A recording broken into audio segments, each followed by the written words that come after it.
നമസ്കാരം, ന്യൂസ് കാർഡിലേക്ക് സ്വാഗതം. 5 മാസത്തെ വിധവാ പെൻഷൻ കുടിശ്ശിക ആവശ്യപ്പെട്ട് ഇടുക്കി അടിമാലി സ്വദേശി മറിയക്കുട്ടി നൽകിയ ഹർജി സർക്കാരിനെ രൂക്ഷമായി വിമർശിച്ച് ഹൈക്കോടതി. മറിയക്കുട്ടിക്ക് പെൻഷൻ നൽകിയേ തീരുവെന്ന് ഹൈക്കോടതി അറിയിക്കുകയായിരുന്നു. അല്ലെങ്കിൽ 3 മാസത്തെ ചെലവ് സർക്കാർ ഏറ്റെടുക്കണം. ഇക്കാര്യത്തിൽ നാളെ തീരുമാനം അറിയിക്കണമെന്ന് സർക്കാരിന് നിർദ്ദേശവും കോടതി നൽകി. ജസ്റ്റിസ് ദേവൻ രാമചന്ദ്രൻ അധ്യക്ഷനായ ബെഞ്ചാണ് ഹർജി പരിഗണിച്ചത്. മറിയക്കുട്ടി VIP ആണെന്നും പെൻഷൻ നൽകാനായില്ലെങ്കിൽ 3 മാസത്തെ ചെലവ് ഏറ്റെടുക്കണമെന്നും ഹൈക്കോടതി വാക്കാൽ പരാമർശം നടത്തിയിട്ടുണ്ട്.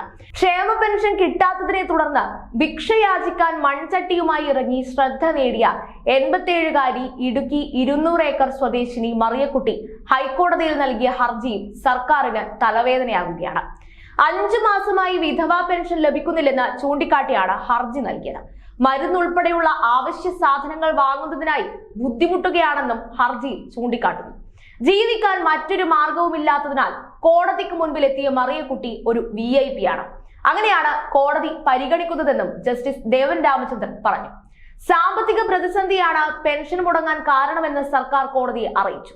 മറ്റു കാര്യങ്ങൾക്ക് ചെലവാക്കാൻ സർക്കാരിന് പണമുണ്ടോ എന്നും ആഘോഷങ്ങൾ മുടക്കുന്നുണ്ടോ എന്നും കോടതി തിരിച്ചു ചോദിച്ചു. മറിയക്കുട്ടിക്ക് പണമായി കൊടുക്കാൻ വയ്യെങ്കിൽ മരുന്നിന്റെയും ആഹാരത്തിന്റെയും ചെലവെങ്കിലും കൊടുക്കണമെന്നും ഹൈക്കോടതി നിർദ്ദേശിച്ചു. വൈകാരികമായാണ് ജസ്റ്റിസ് ദേവൻ രാമചന്ദ്രൻ പ്രതികരിച്ചത്. 78 വയസ്സുള്ള സ്ത്രീയാണ്. അവർക്ക് ജീവിക്കാൻ മറ്റു മാർഗങ്ങളൊന്നും തന്നെയില്ല. മരുന്നിനും ഭക്ഷണത്തിനുമായാണ് 1600 രൂപയ്ക്ക് വേണ്ടി നിങ്ങൾക്ക് മുന്നിൽ കാത്തു നിൽക്കുന്നതെന്നും കോടതി പറഞ്ഞു. ആവശ്യമെങ്കിൽ അഭിഭാഷകർക്കിടയിൽ പിരിവിട്ട് മറിയക്കുട്ടിക്ക് പണം നൽകാമെന്ന് അദ്ദേഹം പറഞ്ഞു. താമസിക്കാൻ സ്വന്തമായി ഒരു വീട് പോലുമില്ലെന്ന് മറിയക്കുട്ടി കോടതിയെ അറിയിച്ചിരുന്നു.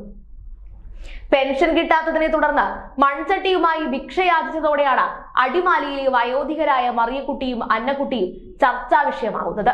സംഭവം വിവാദമായതോടെ മറിയക്കുട്ടിക്ക് ഭൂമിയും വീടുമുണ്ടെന്നാണ് ദേശാഭിമാനി വ്യാജ വാർത്ത കൊടുത്തിരുന്നത്. ഇതോടെ മുൻ MP-യും സിനിമാ താരവുമായ സുരേഷ് ഗോപി മറിയക്കുട്ടിക്ക് സഹായവുമായി വീട്ടിലെത്തി സന്ദർശിച്ചിരുന്നു. പെൻഷന് വേണ്ടി കേന്ദ്ര സർക്കാർ വിഹിതം നൽകിയിട്ടുണ്ടെന്നും സാമൂഹ്യക്ഷേമ പെൻഷൻ നൽകാനായി കേരളം മധ്യസ്ഥ പിരിക്കുന്നുണ്ടെന്നും മറിയക്കുട്ടിയുടെ ഹർജിയിൽ പറയുന്നുണ്ട്. ജൂലൈയിലെ പെൻഷനാണ് ഇതുവരെ ലഭിച്ചത്. മാസാമാസം ലഭിക്കുന്ന 1600 രൂപയിൽ നിന്നാണ് മരുന്നുൾപ്പെടെയുള്ള അവശ്യ സാധനങ്ങൾ വാങ്ങിയിരുന്നത്. പെൻഷൻ മുടങ്ങിയതിനാൽ ജീവിതം വഴിമുട്ടിയ അവസ്ഥയിലാണ്. 3 മക്കളാണുള്ളത്. അവർ പല സ്ഥലങ്ങളിലാണ് താമസം. പെൻഷൻ തുകയിൽ നിന്നാണ് ചെലവുകൾ നടന്നിരുന്നത്. കേന്ദ്രവിഹിതം മുടങ്ങിയതാണ് പെൻഷൻ കിട്ടുന്നതിനുള്ള തടസ്സമെന്നതാണ് അറിയുന്നത്. അത് മുടക്കമുണ്ടെങ്കിൽ കുടിശ്ശിക തുക സംസ്ഥാനത്തിന് നൽകുന്നതിനായി നിർദ്ദേശിക്കണം. പെൻഷൻ കൃത്യമായി ലഭിക്കുന്നതിനായി ഇടപെടൽ വേണം. മറിയക്കുട്ടി ഹർജിയിൽ ഇങ്ങനെയാണ് വിശദീകരിക്കുന്നത്. പെൻഷന് വേണ്ടി കേന്ദ്ര സർക്കാർ വിഹിതം നൽകിയിട്ടുണ്ട്. സാമൂഹ്യക്ഷേമ പെൻഷൻ നൽകാനായി കേരളം മധ്യസ്ഥ പിരിക്കുന്നുമുണ്ട്. ഇതുവരെ പിരിച്ച തുക പെൻഷൻ നൽകാൻ മതിയായതാണ്. പെൻഷൻ കുടിശ്ശിക ഉടൻ നൽകണം. ഭാവിയിൽ പെൻഷൻ കുടിശ്ശിക വരുത്തരുതെന്നുമാണ് മറിയക്കുട്ടിയുടെ ഹർജിയിലെ ആവശ്യങ്ങൾ. യാചനാ സമരം നടത്തിയതിനു പിന്നാലെ മറിയക്കുട്ടിക്ക് ലക്ഷങ്ങളുടെ ആസ്തി ഉണ്ടെന്ന് ദേശാഭിമാനി വാർത്ത നൽകിയിരുന്നു. വാർത്തയ്ക്ക് പിന്നാലെ തന്റെ പേരിലുണ്ടെന്ന് പറയപ്പെടുന്ന ഭൂമി കണ്ടെത്തി നൽകണമെന്ന് ആവശ്യപ്പെട്ട് മറിയക്കുട്ടി വില്ലേജ് ഓഫീസിൽ അപേക്ഷ നൽകുകയും ചെയ്തു. തുടർന്ന് മറിയക്കുട്ടിയുടെ പേരിൽ ഭൂമിയില്ലെന്ന് ചൂണ്ടിക്കാട്ടി വില്ലേജ് ഓഫീസർ കത്ത് നൽകുകയും ചെയ്തു. ഇതിനു പിന്നാലെ വാർത്തയിൽ ദേശാഭിമാനി ഖേദം പ്രകടിപ്പിച്ചു. മറിയക്കുട്ടി താമസിക്കുന്ന വീടും പുരയിടവും ഇളയ മകൾ പ്രിൻസിയുടെ പേരിലുള്ളതാണ്. ഈ മകൾ വിദേശത്താണെന്ന രീതിയിൽ ദേശാഭിമാനിയിൽ വന്ന വാർത്ത പിശകാണെന്നും ഖേദപ്രകടനത്തിൽ പറഞ്ഞിരുന്നു.